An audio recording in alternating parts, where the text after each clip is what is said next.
Break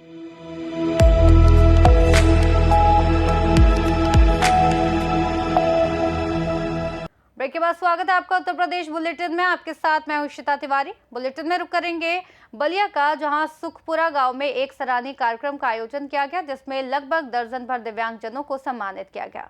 साथ ही बात होगी इटावा की, जहां अपराधियों के खिलाफ चलाए जा रहे अभियान के तहत पुलिस को बड़ी सफलता हाथ लगी है। ऐसी तमाम खबरों पर आपको विस्तार से देंगे और जानकारी।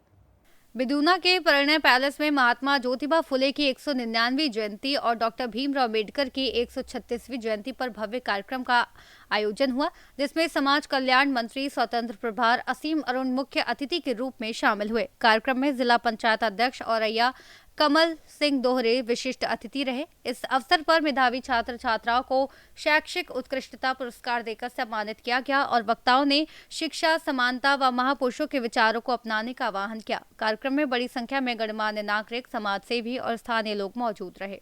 दावा कर रही है 2027 में अखिलेश यादव को मुख्यमंत्री बनाने का, क्या कहना चाहेंगे? विधुनों में हम सब एकत्रित हैं। आदरणीय कमल दौरे भैया का, पूरी टीम का मैं धन्यवाद देता हूं कि ज्योतिबा फुले जी की जयंती के अवसर पे, बाबा साहब की जयंती से 1-2 दिन पहले बहुत ही सुंदर कार्यक्रम सजाया गया है।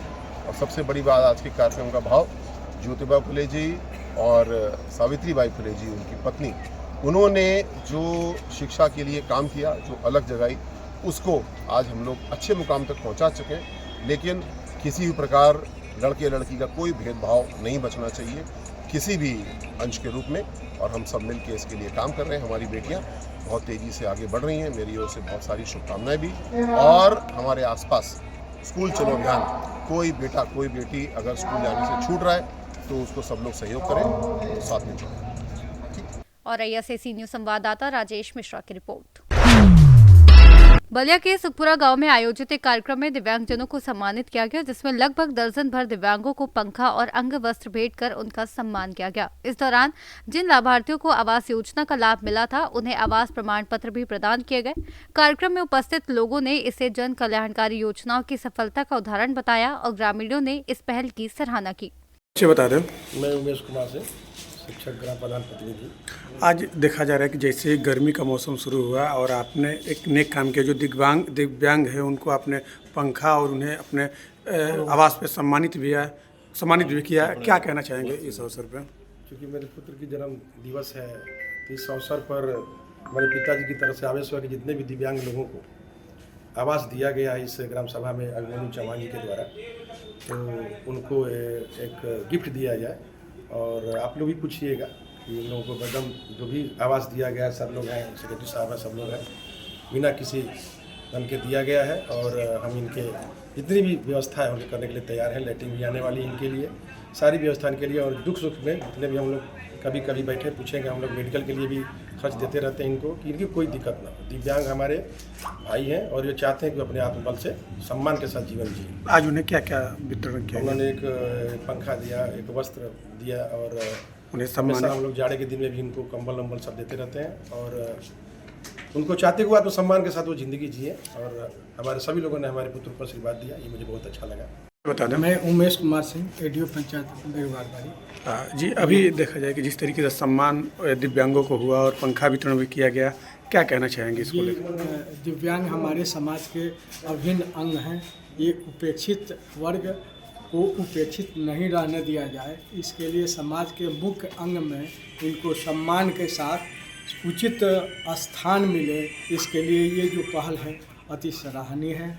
और ये उमेश जी संजोग से मेरे ही नाम के ये शिक्षक बंधु हैं, उनके जन्मदिन पर ये कार्यक्रम है। मैं उस पुत्र और इस पिता के आशीर्वाद को मैं शासन के तरफ से साधुवाद देता हूं। बलिया से सीनियर संवाददाता आनंद दुबे की रिपोर्ट। इटावा में अपराधियों के खिलाफ चलाए जा रहे अभियान के तहत थाना बसरेहर पुलिस को बड़ी सफलता मिली है। वरिष्ठ पुलिस अधीक्षक ब्रजेश कुमार श्रीवास्तव के निर्देश पर कार्रवाई करते हुए पुलिस ने 25,000 रुपए के इनामी और लंबे समय से फरार चल रहे अभियुक्त जुनैद को गिरफ्तार कर लिया। पुलिस को सूचना मिली थी कि आरोपी बसरेहर बाईपास कट के पास मौजूद है, जिसके बाद थाना प्रभारी सौरभ सिंह ने टीम के साथ घेराबंदी कर उसे पकड़ लिया।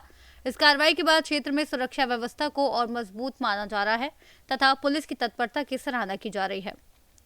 इटावा से सीनियर संवाददाता विशाल कुमार सक्सेना की रिपोर्ट। ललितपुर के सामुदायिक स्वास्थ्य केंद्र मड़ावरा में स्वास्थ्य व्यवस्थाओं की गंभीर लापरवाही सामने आई है, जहां सड़क दुर्घटना में घायल मरीज को स्ट्रेचर या व्हीलचेयर उपलब्ध न होने पर परिजन और स्थानीय लोग उसे हाथों पर उठाकर अस्पताल के अंदर ले जाते दिखे। अस्पताल में सुविधाएं होने के बावजूद मौके पर मौजूद कर्मचारियों द्वारा मदद नहीं किए जाने पर नाराजगी जताई जा रही है। स्थानीय लोगों का आरोप है कि सीएचसी की कार्यप्रणाली लंबे समय से सवालों के घेरे में है और शिकायतों के बावजूद सुधार नहीं हो रहा। घटना के बाद स्वास्थ्य विभाग की कार्यशैली पर एक बार फिर सवाल उठे हैं और जिम्मेदारों के खिलाफ कार्रवाई की मांग की जा रही है। कहाँ गया? क्या हुआ बच्चा? जो एक्सीडेंट है उधर कितने टेपराट के पास ही। कहाँ जा रहे थे? मतलब मड़ा रहा है उन्ना ले भी। कपड़ा ले भी आ रहे थे? हाँ। कौन चला रहा था गाड़ी? ठीक है। क्या नाम है इनका? भागवत। कितने लोग थे गाड़ी पर? मतलब 3 आदमी। अच्छा, मड़ावरा किस लिए आ रहे थे? कपड़ा ले। ललितपुर से सीनियर संवाददाता राकेश कुमार वैद्य की रिपोर्ट। प्रतापगढ़ के कंधई थाना क्षेत्र के पूरे पांडे गांव में बाजार की विवादित भूमि पर अवैध निर्माण के आरोपों को लेकर तनाव बढ़ गया है। पूर्व प्रधान सहित बड़ी संख्या में ग्रामीणों ने थाने में शिकायत देकर निर्माण कार्य रोकने की मांग की। ग्रामीणों का कहना है कि जमीन पहले से न्यायालय में विवादित है और उस पर स्टे आदेश भी प्रभावी है। इसके बावजूद कथित तौर पर राजस्व कर्मियों की मिलीभगत से निर्माण कराया जा रहा है। शिकायतकर्ताओं ने निष्पक्ष जांच और तत्काल रोक की मांग की है, जबकि थानाध्यक्ष ने मामले की जांच कर कार्रवाई आश्वासन दिया है। पट्टी प्रतापगढ़ से सीनियर संवाददाता अभिषेक वर्मा की रिपोर्ट। प्रयागराज के ट्रांसपोर्ट नगर क्षेत्र में सीवर लाइन और सड़क निर्माण में अनियमितताओं के विरोध में भारतीय किसान यूनियन का अनिश्चितकालीन धरना दूसरे दिन भी जारी रहा, जिसमें बड़ी संख्या में किसान और स्थानीय लोग शामिल हुए। युवा प्रदेश अध्यक्ष अनुज सिंह ने आरोप लगाया कि निर्माण कार्य में मानकों की अनदेखी करते हुए बिना सीवर लाइन जोड़े ही सड़क बनाई जा रही है, जिससे भविष्य में जनता को भारी परेशानी और सरकारी धन की बर्बादी होगी। उन्होंने चेतावनी दी कि जब तक दोषी ठेकेदार का लाइसेंस रद्द और जिम्मेदार अधिकारियों पर कार्रवाई नहीं होती, आंदोलन जारी रहेगा। भकियों ने इसे आर पार की लड़ाई बताते हुए आंदोलन को और तेज करने की चेतावनी दी है। ट्रांसपोर्ट नगर में नगर निगम के द्वारा जो निर्माण कार्य कराया जा रहा है, मुख्यमंत्री जी का ये ड्रीम प्रोजेक्ट में से एक है। इसमें घोर लापरवाही, भ्रष्टाचार, मानक के विपरीत काम और कामों को तय समय पे न करने तथा बिना काम किए अर्थवर्क का काम बिना कंप्लीट किए ऊपर से सिर्फ गिट्टी और पिच डाल करके काम को जल्दी जल्दी पूरा किया जा रहा है। 6 महीने का ये काम था, 1.5 साल हो गया, अभी तक काम कंप्लीट नहीं हुआ। आगे हम आपको इस वीडियो में दिखाएंगे कि जो अनिश्चितकालीन धरना चल रहा है भारतीय किसान यूनियन का, वो क्यों चल रहा है। उसी सड़क पे चल रहा है जहां निर्माण कार्य हो रहा है, जहां चौड़ीकरण हो रहा है, लेकिन अब तक ना कोई अधिकारी आया न कुछ। जो डिवाइडर है उसके अंदर पेड़ लगाए जाने हैं, सुंदरीकरण का कार्य होना है, लेकिन उसमें मिट्टी की जगह कंकड़ पत्थर, कूड़ा करकट, टाइल्स के टुकड़े, कंस्ट्रक्शन के साइड से निकला हुआ मलबा, ये सब डाल करके किसी तरीके से आनंद फानंद में सिर्फ पैसे निकाले जा रहे हैं। इस काम को देख करके लगता है कि जनता के पैसे का किस तरीके से दुरुपयोग किया जाता है, किस तरीके से उसका अधिकारी बंदर बाट करते हैं, ये पूरी तरीके से यहाँ देखने को मिल रहा है। इसमें नगर निगम के नगर आयुक्त, मुख्य अभियंता और ठेकेदार तीनों की मिलीभगत से पूरा पैसे का बंदर बाट हो रहा है। बिना काम के पैसे निकाले जा रहे हैं। अधिकारी ये तक बताने को तैयार नहीं है कि किसके सुपरविजन में इतनी बड़ी लापरवाही हो रही है और जो इसका तय समय था वो समय पे काम क्यों नहीं पूरा हुआ। समय बढ़ाने वाले अधिकारी जो है वो कुछ कहने को तैयार नहीं है, बोलने को तैयार नहीं है। सीधी सा मामला है कि जेब में पैसा जाता है और ख़राब से ख़राब काम को भी अच्छी क्वालिटी का दिखा करके उसे पास कर दिया जाता है। आगे मैं आप लोग को दिखाऊंगा इसमें कि हम लोग का विरोध किन चीज़ों को लेकर के है और वो जायज़ है कि नाजायज़, इस चीज़ को सरकार तय करे, जांच एजेंसियां तय करे और जो लोग भी ये वीडियो देख रहे हैं, पब्लिक के लोग जो शहरों में रहते हैं, वो तय करें कि हमारी मांगे जायज़ हैं कि नाजायज़ हैं। ये ब्रिक वर्क है, ये कंपनी है कोई शान, यही ईटा पूरे इस परियोजना में लगा है और 1 नंबर के पैसे पे ये 3 नंबर ईटा लगाया गया है। ठीक है, ये है मुख्यमंत्री जी के ड्रीम प्रोजेक्ट का हाल। तो आम परियोजनाओं का, आम प्रोजेक्ट का क्या करते होंगे अधिकारी, ये देखने हो गए। पूरी ईंटें पड़ी हुई हैं, काम हो रहा है, लेकिन किस तरीके से कंप्लीट करेंगे और कै साल ये काम चलेगा, ये बहुत जांच का विषय है और इस पर ठोस कार्रवाई सरकार को करनी चाहिए। प्रयागराज से सीनियर संवाददाता जाबिर की रिपोर्ट। संत कबीर नगर में मेहदावल क्षेत्र स्थित बढ़िया ठाटर खैरा देवी मंदिर परिसर में मनीष निषाद के नेतृत्व में भाईचारा सम्मेलन आयोजित हुआ, जिसमें राजनीतिक हलचल देखने को मिली। कार्यक्रम के दौरान निषाद पार्टी के आईटी सेल प्रदेश सचिव ने अपना पद छोड़कर आजाद समाज पार्टी की सदस्यता ग्रहण की। इस मौके पर निषाद पार्टी के जिला अध्यक्ष राम मनोज फौजी सहित कई पदाधिकारियों ने बहुजन विचारधारा पर चर्चा करते हुए उन्हें पार्टी में शामिल कराया। कार्यक्रम में अवनीश निगम, अजय गौतम, अमरेंद्र पाल पटेल, सूरज, सरफराज अंसारी समेत कई कार्यकर्ता मौजूद रहे। संत कबीर नगर से सी न्यूज संवाददाता नईम की रिपोर्ट। सोनभद्र में गौ सेवा आयोग के उपाध्यक्ष महेश कुमार शुक्ल और सदस्य दीपक गोयल के दौरे के दौरान गौ सेवा और गौवंश संरक्षण योजना की समीक्षा की गई। बैठक में भाजपा जिला अध्यक्ष नंदलाल गुप्ता भी मौजूद रहे। अधिकारियों ने बताया कि उत्तर प्रदेश में 7,700 से अधिक गौ आश्रय स्थलों में 16 लाख से ज्यादा गौवंश को आश्रय और देखभाल दी जा रही है। साथ ही 50 रुपए प्रतिदिन की सहायता और सीसीटीवी मॉनिटरिंग जैसी व्यवस्थाएं लागू हैं।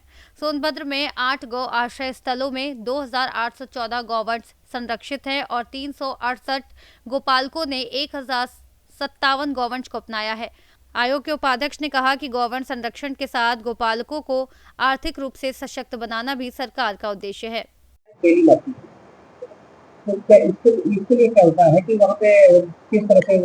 देखिए, हम चाहते हैं कि समय पर उनको पुष्टाहार मिले, उनका लालन पालन पोषण ठीक से हो, जिसके लिए सरकार ने व्यवस्था दे रखी है। मैं वही बात कह रहा हूँ कि बहुत सारे गोवंश या जैसे मनुष्य की आयु होती है, जब वहाँ पर 1,800 गोवंश रहते हैं तो स्वाभाविक है जो पन्नी खाकर बीमार लाचार जो हम गोवंश को बाहर छोड़ रखे हैं उनकी मौत भी होती है। आप जिस जिले के रहने वाले हैं वहाँ पे गाय जो है गायों को कुत्ते नोच के खा रहे थे, बहुत अच्छा सवाल आपका है। मैंने कहा कि कुछ लोगों का काम है वीडियो बनाना। मेरे दरवाजे पर आपकी गाय मर गई है, मेरे दरवाजे पर नदी के किनारे आपकी गाय मर गई है, इसका मतलब आपकी भी आत्मा मर गई है। आपको चाहिए था कि पहले उस गाय को नीचे गड़वा देते।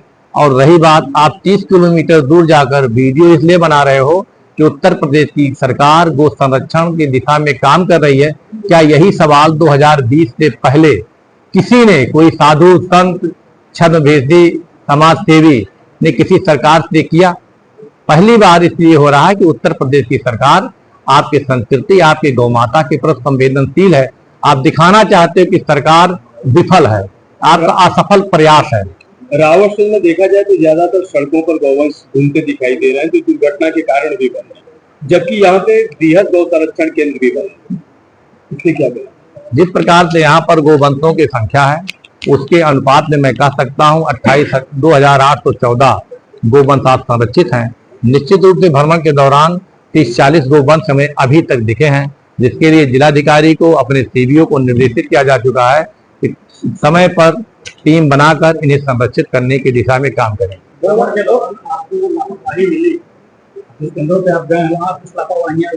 देखिए, इसीलिए हम लोग जाते हैं कि उसमें और बेटर सुधार क्या किया जा सके, कारण कि हम लोग कभी संतोष में नहीं रहते। हम चाहते हैं ज्यादा से ज्यादा अच्छी से अच्छी व्यवस्था जो सरकार के द्वारा कार्यक्रम चलाए जा रहे हैं नीचे धरातल पर उतरे।